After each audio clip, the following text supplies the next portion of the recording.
30분 탈 수 있대.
네 한숨 소리밖에 안 나오겠다. 영상 캐면. 그 저기 있잖아. LISA 저거 빌려준다 말이가. 렌탈.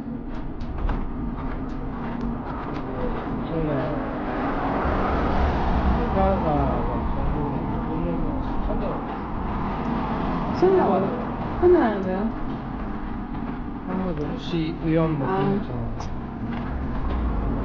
집 색깔을 예쁘게 그렸는데 옥 색깔 이런 집 별로 없는데.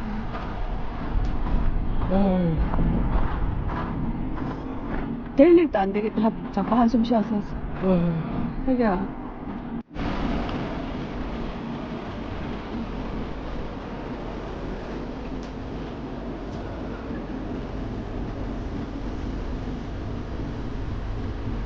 한 마리만 잡아야 돼.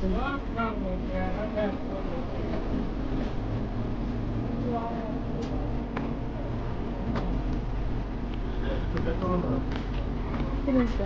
그러지 근데 안녕. 잘 가요.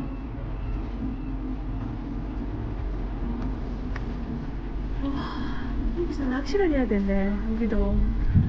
니네 낚시할 수 있겠네.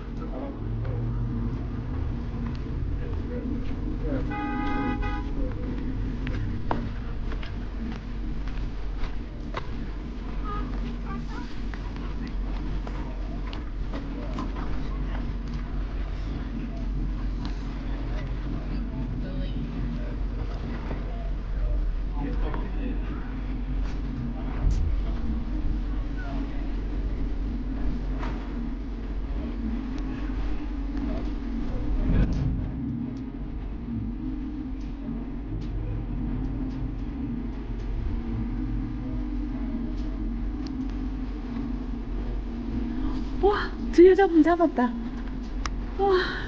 좋겠다. What side is the other? One side.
aboard. Good morning. I appreciate it. You heard the question. Good morning. Is it okay if I'm a vegetarian? That is fine. I'll check you out. All right. Welcome thank you. aboard. Hi there. Good morning. Were either of you guys vegetarians? Awesome. Welcome aboard. All right, thank you. Good morning.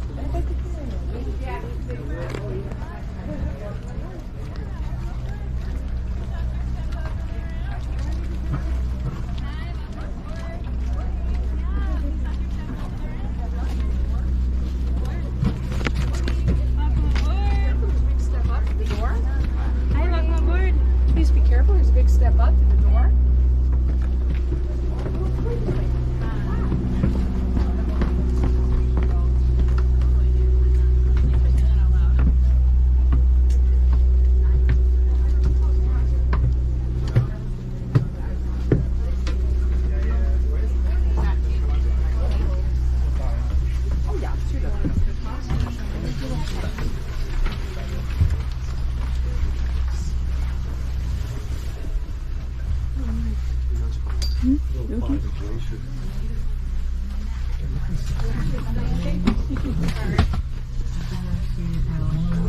See that the crew can point it out to you.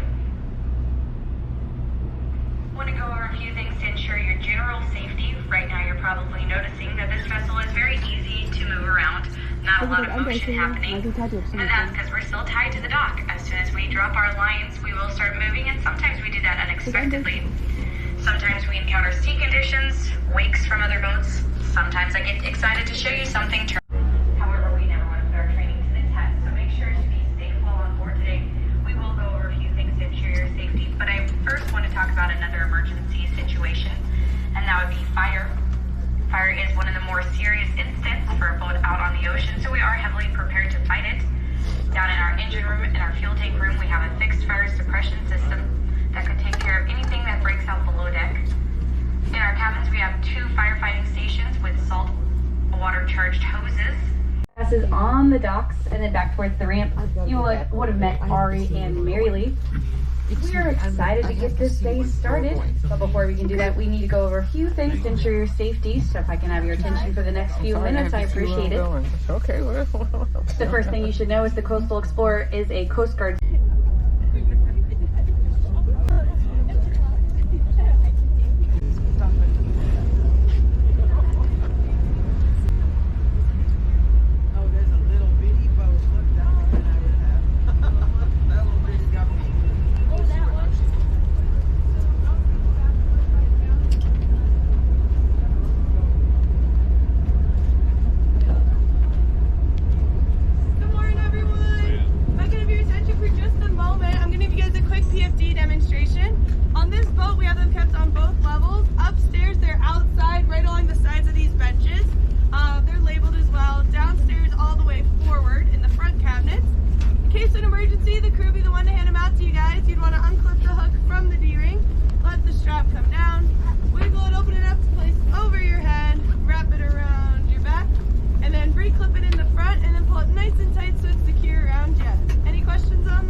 Where are you from in Florida?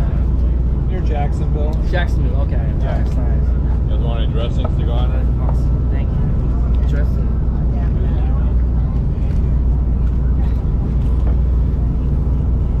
Yeah, they got a really nice jazz festival in Jacksonville, Yes.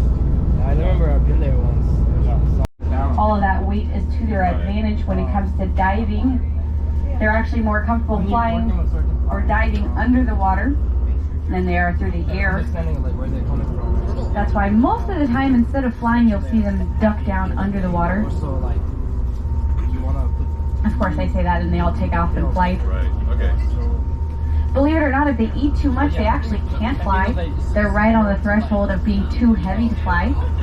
And if they've had too many fish to eat and they can't do it, they'll flap and flap and flap and they just can't get any kind of lift off the water, so they'll have to dive down.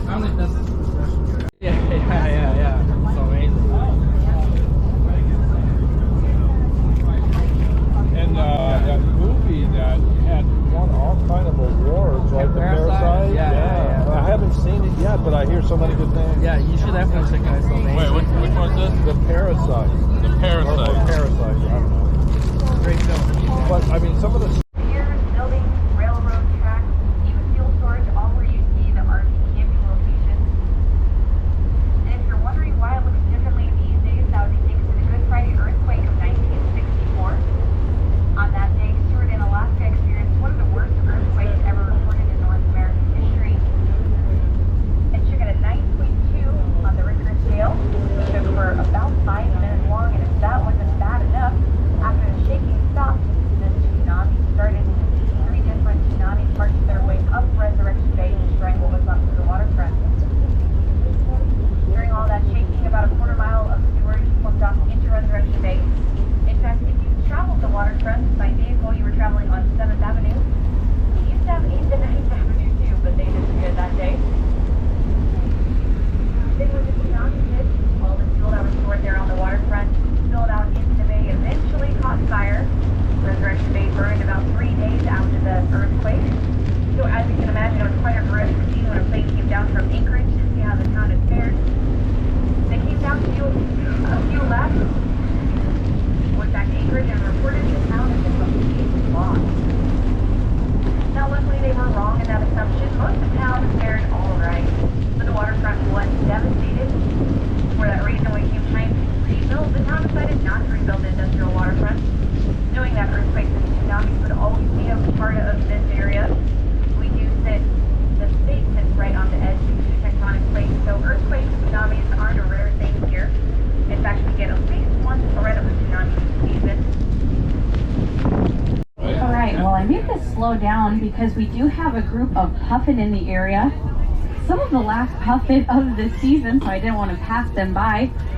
They're over on the left right now. They might dive down. Sometimes they do when we come up on them quickly, but it looks like we found a brave group. These are the horned puffin.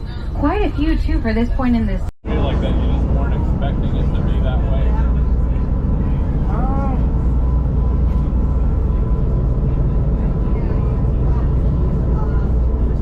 I think I'm always finding like new more and new after.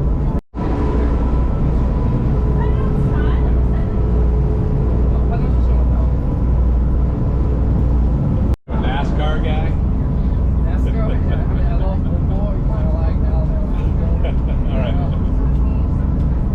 Alabama or Auburn? I'm an Alabama. Okay. My friend from like high school friends actually went straight to Alabama.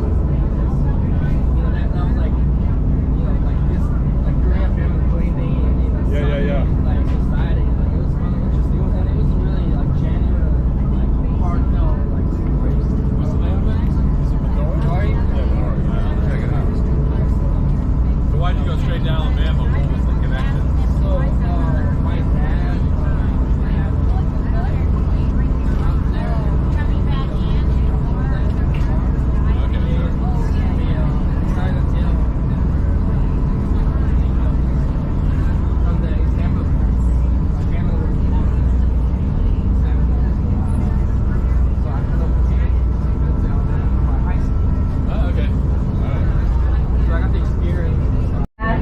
Not too bad of conditions, but we are kind of going to have to go straight into them for a few minutes. I mentioned this only to remind you, if you're up moving about, make sure to hold on with one hand to the rails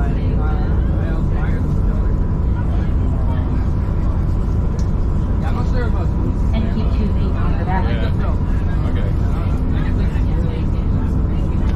You take like certain things you like about different ones, but you take a little bit here, a little bit there.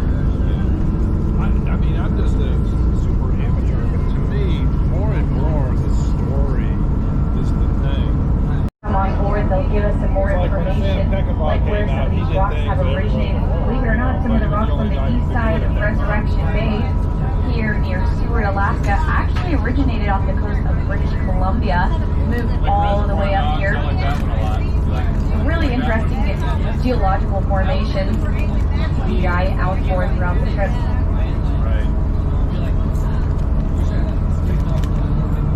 The waves all all of the big storms producing the big waves to carve away at the geology of the island.